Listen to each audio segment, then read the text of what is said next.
बड' लेटेस्ट आपडेटआव बयखौबो बरायबाय। दिनैनि रादाबखौ फरायदों आं प्रमद खाख्लारि। गिबि निउज आपडेटआव दङ। दिनै बर'नि गिबिसिन ग्राम'फन रेकर्ड आर्टिस्ट मुंदांखा मेथाइ खनगिरि मेथाइ लिरगिरि मानगोनां जोहोलाव नीलेश्वर ब्रह्मनि जोनोम सान। दा एयारपर्ट्स काउन्सिल इन्टारनेशनल सुंद'यै एसियाया गुवाहाटीनि लोकप्रिय गपिनाथ बरदलै इन्टारनेशनल एयारपर्ट सुंद'यै LGBI नो फय सप्ता बायार बान्थाखौ गथायो। मख'नो गोनांदि LGBI सा सानजा भारताव थानाय गासिबो बिरखं गाथोननि गेजेराव बयनिख्रुइबो देरसिन बिरखं गाथोन। बर'नि गेजेराव गोदान फरायसा आफाद बनसु दानायखौ लाना BPF नि सानै दैदेनगिरि थामहिनबा BPF दोलोनि आफादगिरि हाग्रामा महिलारि आरो MLA रुबिराम नार्जारिनि गुबुन गुबुन बिबुंथि। BPF दोलोनि आफादगिरि हाग्रामा महिलारिया गोदान फरायसा आफाद बनसु दानायखौ बरायदोंब्लाबो BPF नि MLA रुबिराम नार्जारिया बनसुखौ माब्लाबो गनायनो हानाय नङा होनना रोखा बुंथियो। बर' हारिनि थाखाय एबसुआ नांगौ बायदि खामानि मावगासिनो दं। एबसुखौ खामानि मावनो खाबु हो। एबसुआ बर'नि माहारियारि आफाद होनना रोखा बुंथियो MLA बिथाङा। उदालगुरि जिल्लायाव मोनसे गिख्रंथाव जाथाया जालाङो। गंसे मेसिना गोजौ भल्टेज मोब्लिब थाराव नांनायनि जाहोनाव शर्ट जानानै साथाम सुबुंनि जिउ खहा जायो आरो सानैया गोब्राब जोखोम जायो।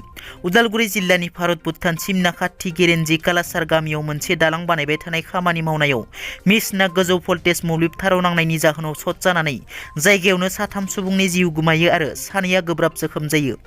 जिउ गोमानाय साथाम सुबुंफोरखौ हिर' आली, MD आब्बास आली आरो फाकिर आली। गोब्राब जोखोम जानाय सानैखौ बिमला बेगम आरो जामिर आली होनना सिनायथिनाय जादों। गवालपारानि सासे बर' आइजोखौ BTRनि गाहाय प्रमद बर'आ बाख्नायदों।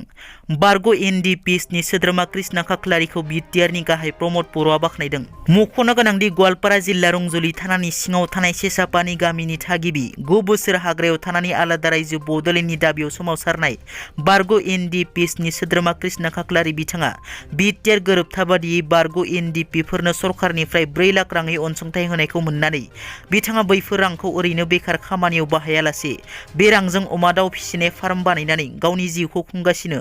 बिनि अनगायैबो गवालपारा जिल्ला बेंगिरि मीनाक्षी दासनाथ बिथाङा तातसाल एबा हिसान बिथांनो गथायो।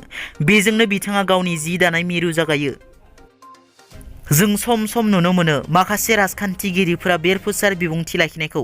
बेबाराव BPF-नि सासे दैदेनगिरिनि बिबुंथिया सिमा बारदों, जायनि थाखाय BPF-नि दैदेनगिरिया बयजोंबो सावरायजागासिनो।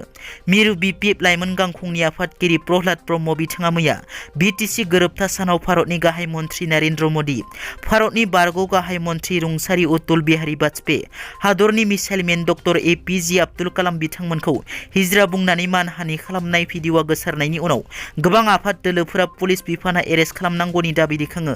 बेराफारसेथिं BPF दोलोनि आफादगिरि हाग्रामा महिलारिया प्रह्लाद ब्रह्मनि बेबायदि बिबुंथि लाखिनायखौ फेसबुक पस्टनि गेजेरजों बिस गोनां आरो दाय हामथावना होनना फोरमायो आरो प्रह्लाद ब्रह्मखौ BPF हानजानि प्राइमारि मेम्बारशिपनिफ्राय एरख'नाय जाबाय होनना मिथिहोयो।